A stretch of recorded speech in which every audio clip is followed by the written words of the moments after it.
Today on my show, we have Satomi Ogata. So I've known Satomi is also known by Sammy. Is that right? Be happy to call you Sammy on this podcast. Yeah, that's fine. Awesome. All right. So yeah, today's guest is someone was incredibly special to me, not just professionally, but personally. Sammy and I met about 20 years ago at Griffith University in Gold Coast. It was like enrollment day. I was new in university, a bit shy, a bit curious, a bit lost.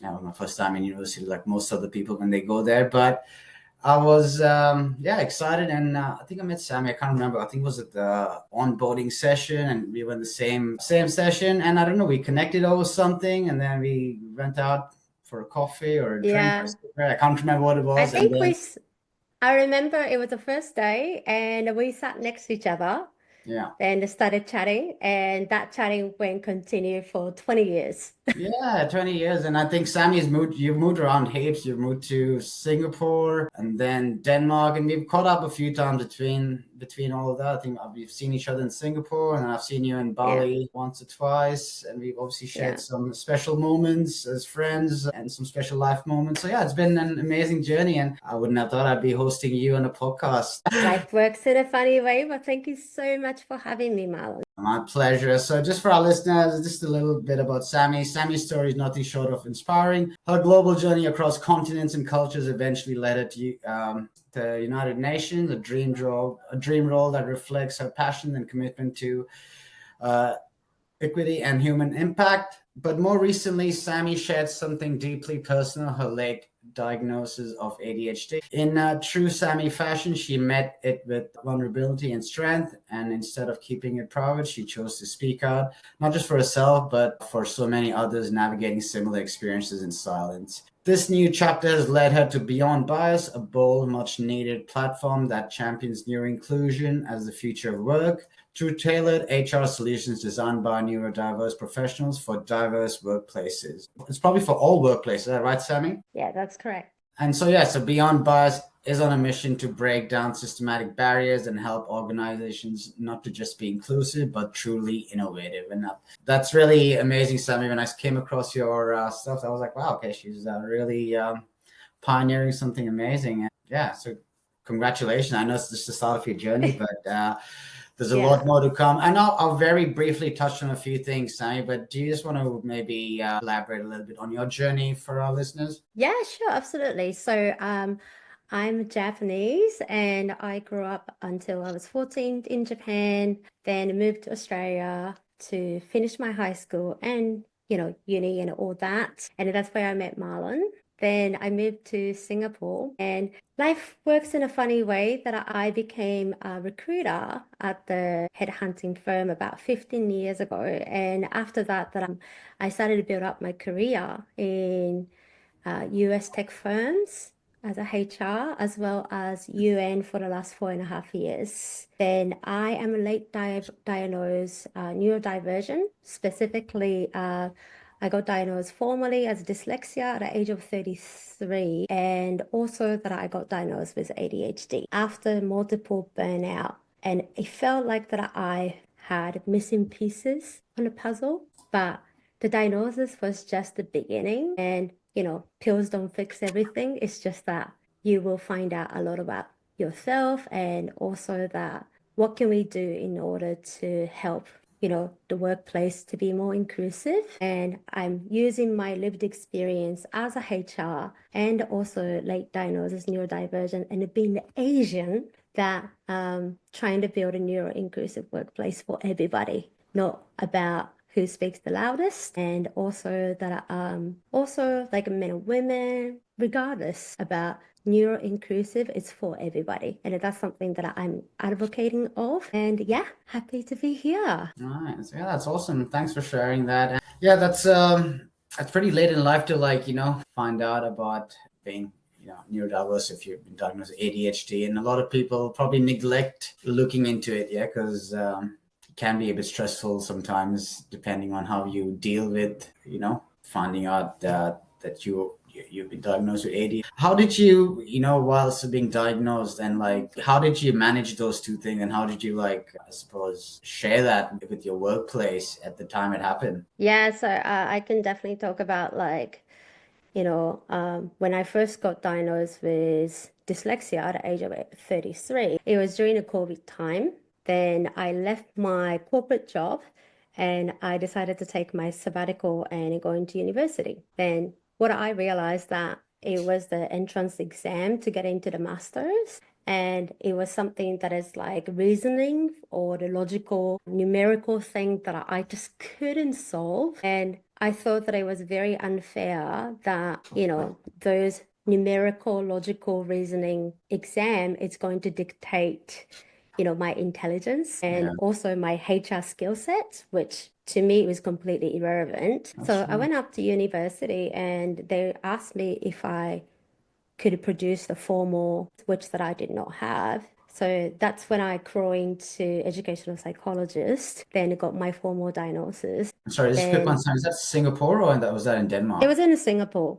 Singapore. Yeah, it was in Singapore. And when I got it, and I realized that, as being a HR, and at the time that I was like 10 years of being a HR, there is no one ever has spoken up, except one person out of 1,000 probably that I have dealt with, asked for any reasonable accommodations or the workplace adjustment that I like to call. So I started questioning about like, okay, well, this is also the form of diversity. Like, how come no one is asking?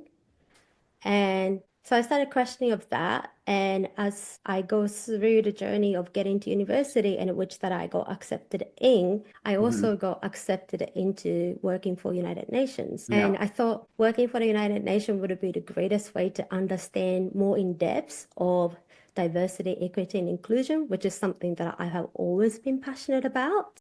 Yeah. So that's where my journey began, and that has led me move to Denmark. But I also reflected that, every time when I understand some of my challenges, but the truth is that I have learned so many years without realizing that I was either dyslexia or the ADHD. So I didn't know what area that I was masking, because it was just something that I needed to work harder. And that's where the Asian value comes from as well. Because in Asia, like, your community and the parents and the people around you, if you get the grade that it's not satisfactory, they're not going to ask you what you can do to make it better. They'll just tell you, you got to work harder. So there's no solutions. And I lived in that value being a Japanese. So for me, my coping was unless that I really, really need to, like, I'm just going to work hard and compensate. So that's how I worked. And that also has resulted into multiple burnout that I had in this 15 years. So to answer your question, that I think managing is quite subjective journey. I think some people that are who knows about and who's been diagnosed in a young age and get through the different therapies and get through the different, have the little life hack. That I think that they were able to say things as comfortably. At the same time, knowing how, Asian country works, as being Asian myself, I think sharing the fact that I'm a neurodivergent is already scary things. And everyone can do that because that we don't want to be stigmatized, because we all have internal stigma. So my way of advocating is it's not a fixing people. It's just the fix in the workplace. It's just a little tweak that we can do that apply all the universal design principle that we can make, the place that is a lot more inclusive. It's not about, inclusive only for people that who speaks the loudest, and also that are inclusive of what they can see visibly, but focusing on what people cannot see invisible. Such as like a mental health or neurodivergent conditions or different walks of our life. Yeah, awesome. All right. Well, that leads me to my next question, Sammy. So obviously, your experience, your personal experience, living and getting diagnosed with ADHD, obviously and working in the space you do inspired you to create Beyond Bias. And it is a very powerful initiative, Sammy. And I think our audience probably can understand very rough idea of what this is. But do you want to elaborate and let us know what inspired you to create this and how your own lived experience shaped the way you approach neuro-inclusion in not just in the workplace, but how you will look to implement this in workplaces as part of your new. Yeah, Marlon, good questions. I think that there's a few things that have really sparked up. And first is when I started to learn more about ADHD, I joined online community or the women's network or anything that I can get a hands on. And I met great people and also the support system. But at the same time, I noticed one thing is like not many people looks like me. And because of that, not many people has the relatable experience as I went through as being the Asian woman in the society, right? So when I started thinking about that, like I grew up in Western society as well, but my rooted culture is very Japanese, right? Yeah. So for me is I needed to first normalize the conversations, but I saw from my own family that a conversation wasn't normalized because of like the stigma. Yeah.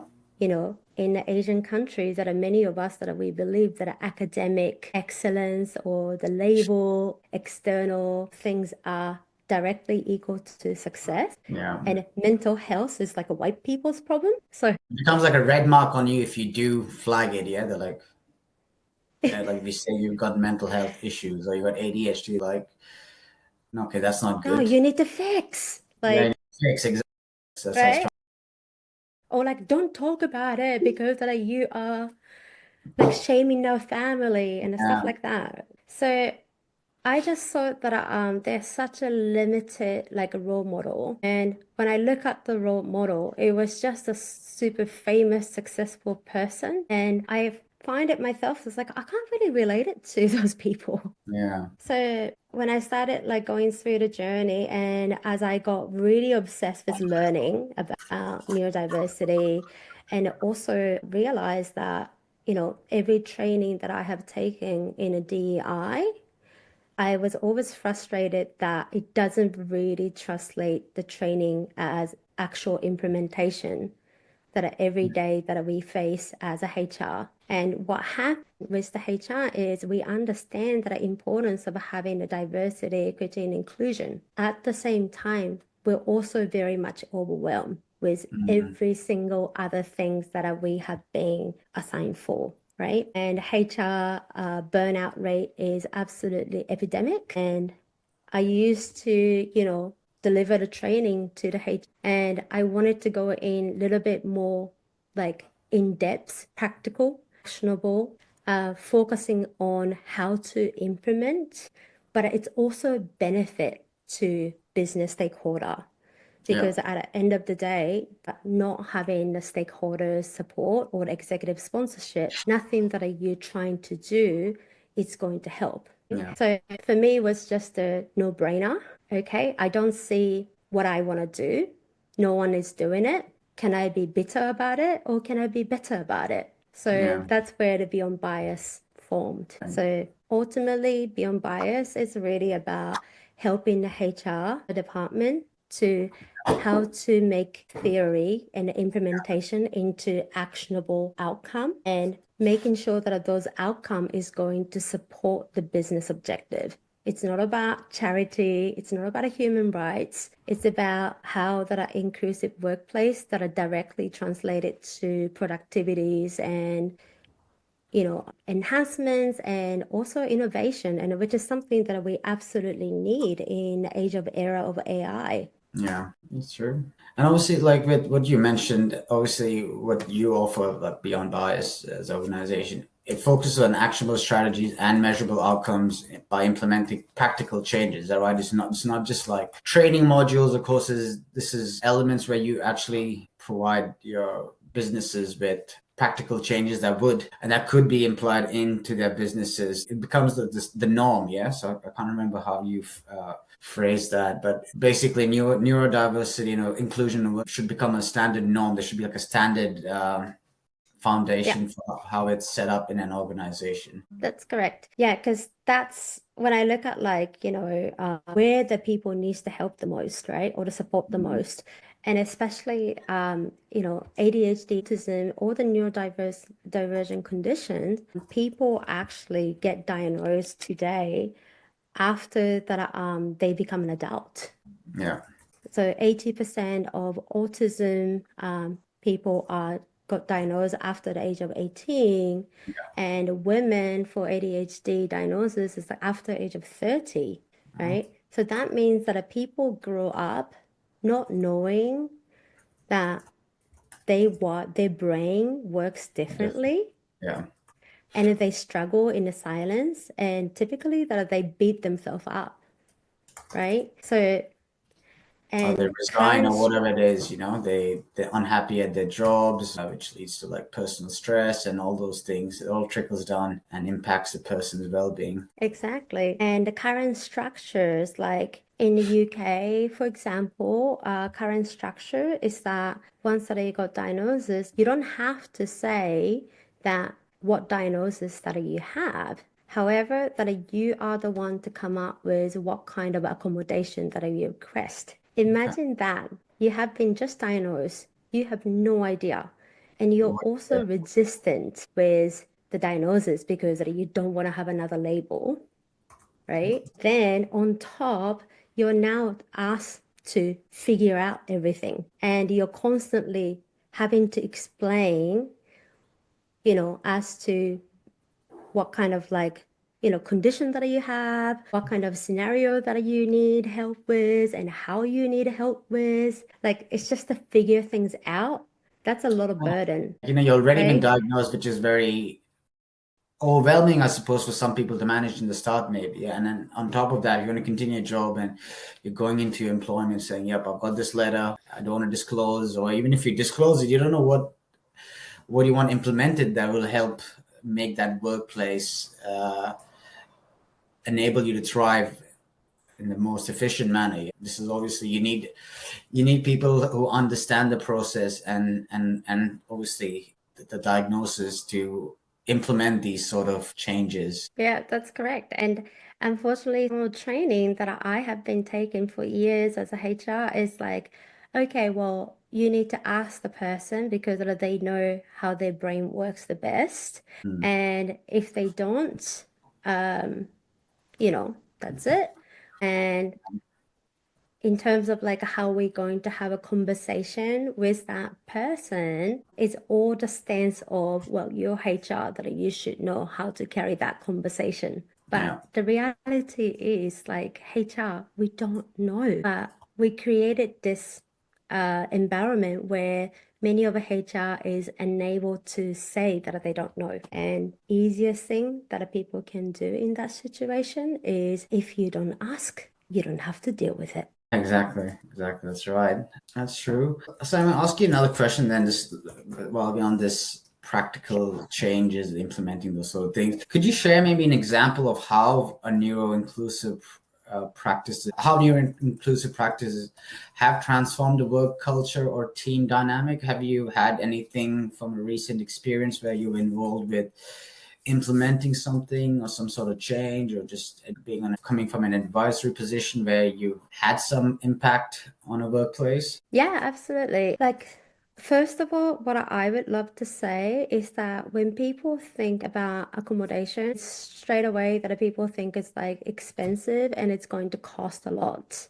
And as a matter of fact, that 60% of, accommodation, it doesn't cost anything or little. So it's really a win-win strategies for organization to thrive and innovate within a workplace. The first thing is that they need to understand that every brain works differently. So just like in every personality, right? So what you think is normal is not normal to others that you work with.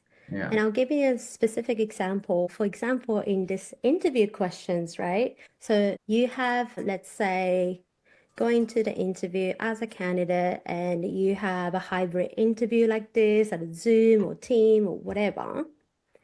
and you are interviewing with person, and everyone has different interpretations as to how they ask the question, let alone that, we work in a very globalized society today that everyone has a different accent as well. So people can, ask the questions verbally, but at the same time that are having that on the screen. Mm, And that helps for people to, have the options to how you want to consume the information that's true. and not taxing in your brain. And you can really focus as a candidate to answer the question that has been asked instead of, oh my God, like what Marlon asked me. I can recall there's been so many times where I've panicked, even though the question wasn't very complicated. Because, when you go for a job interview, as you walk in, I think there is already this unsaid pressure because you obviously want to secure the job, either for whatever reason, because you really like this job or you need it for financial reasons, whatever it is. You go into this job, there's obviously this added pressure already. But then you go in and this question is thrown at you, and then you're trying to process this question, which has maybe 20 words, and at the same time process an answer that, and then your brain starts thinking, okay, maybe this answer needs to be in such a way they like it, or you start questioning, should I say something that's more authentic to myself? And then maybe you blabber the wrong things, or maybe you don't even answer to the point. At least if you had it in writing, in front of you, you can, okay, give me 10 seconds, and you can process and Yeah. deliver whatever you need to say. Yeah, absolutely. Because like even though whether that you're a native English speaker or whatnot, some people prefer to, watch movie with subtitle, right? It's just that how people wires differently. At the interview, like that's the one way that you can do it, and you can do it for everybody. And when I say it's a win-win, it's because of you can recycle or the same questions. So the hiring manager has the consistent practice, Yeah. right? Because you're asking the consistent questions to the position that they're recruiting for. So it Yeah. removes the bias. And what I always had little struggle or debate with some of like diversity, equity inclusion practitioner because of they are not HR. So some people were educating HR to provide candidates that are those who ask to bring the question in advance, like HR should be giving the question. And I raised my eyebrows because how does that be fair? How does that be, how does that be fair practice? We are just creating, that's not level up the field. It's about who speaks the louder get the treatment. But that's not what the accommodation's for, right? So when I say universal design thinking, it's about are we able to do this for everyone? Mm-hmm. Is this fair? Is this accessible? Is this inclusive? And it is the respectful, and is this used by the strengths for both party? So it's basically for everyone. It's like a universal system that would be fair for everyone. Is that what you're saying? Yeah. Yeah. Yeah. Yeah.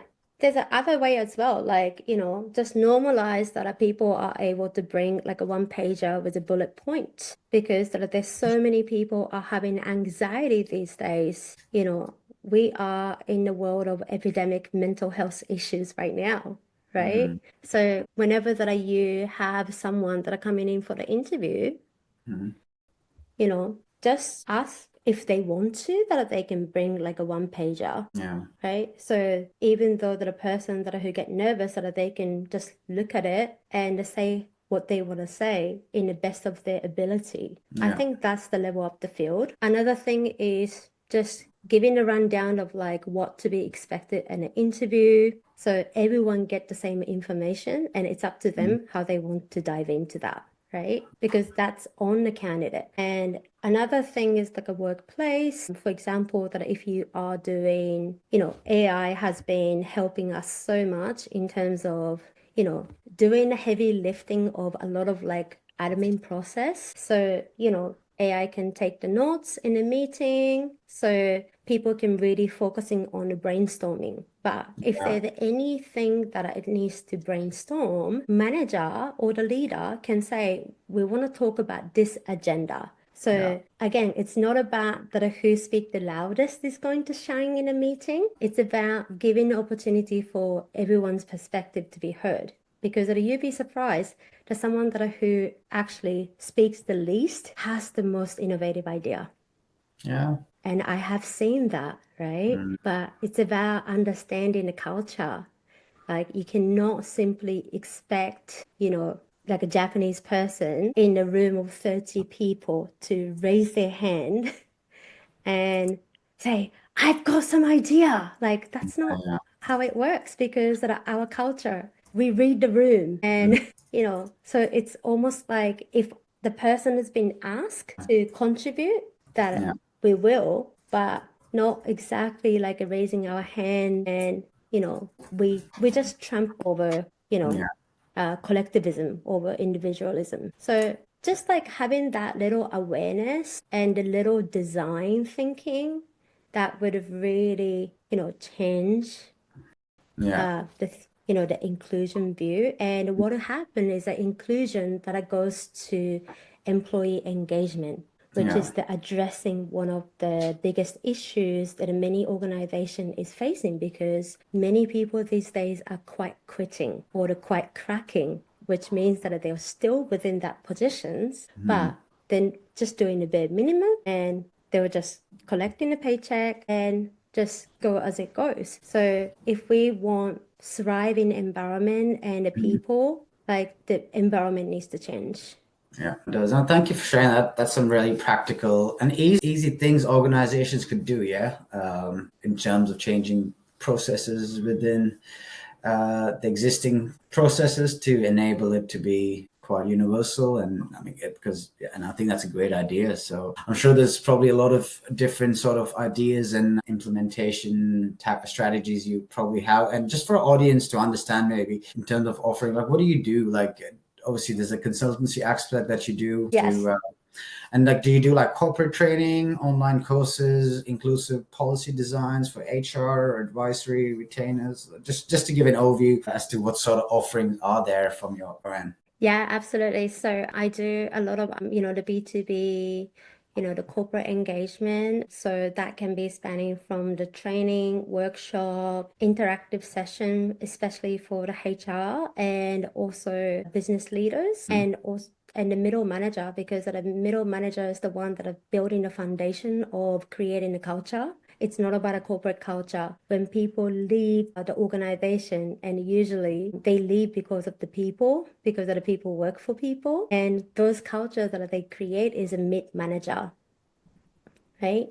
So I do workshop, training, talks to those people with different intersectionality and what I call it neuro-inclusive workplace and going through the principle of FAIRS, which is the flexible, accessible, inclusive, respect, and strengths-based. So whatever that we design and whatever that we do, we go by those principles and we do coaching as well. So the group coaching or individual coaching. When I started off this journey, one of the things that I did, and it's the very ADHD things that I would say is that since I'm already been obsessed with like a neurodiversity, why don't I become a coach on specifically for the ADHD person so I can kill the two birds with one stone? Well, that I get to know about myself. So I did that as well. So now that I'm also providing the coaching individually and also the group coaching. But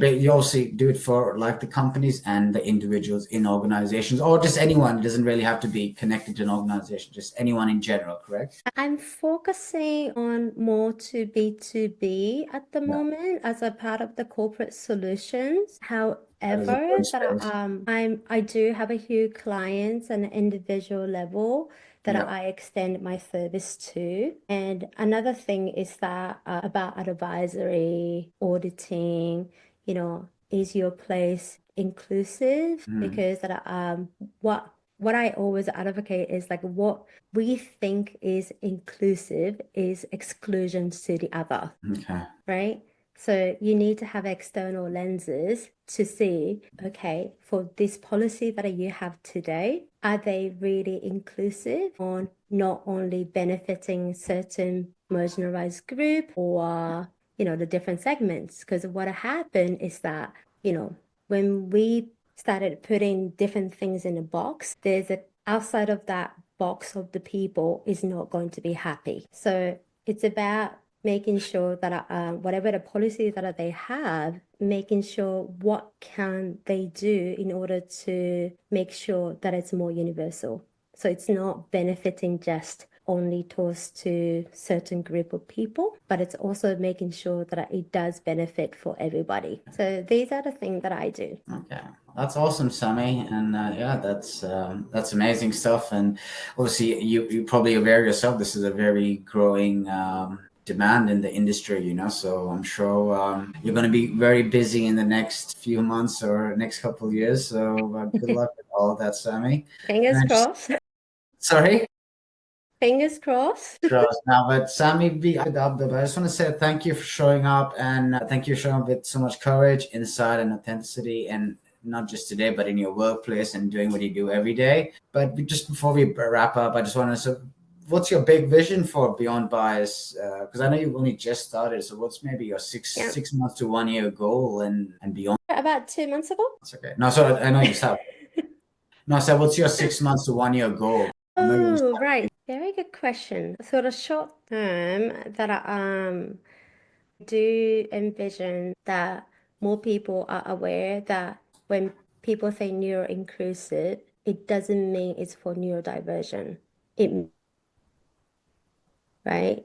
Yeah, Everyone who has a different family obligations at home, everyone who has different walks of life, everyone who is struggling, internally yeah, for however the reason may be, or just being in neurodivergent conditions, that having a place where that they can thrive yeah, without raising, but has some support. But in order to do that, it's going to be a long game. So yeah, for the 6 to 12 months, at least that people has that aware yeah. and business leaders would understand that, Mhm. what kind of soft skills that they need in the days of AI, which is innovation, because Yeah, that AI can look at in the past, but humans the one that they can innovate to go forward. So having a different brain, having a different mind into the team, that's invisible diversity is the yeah. new strategy. So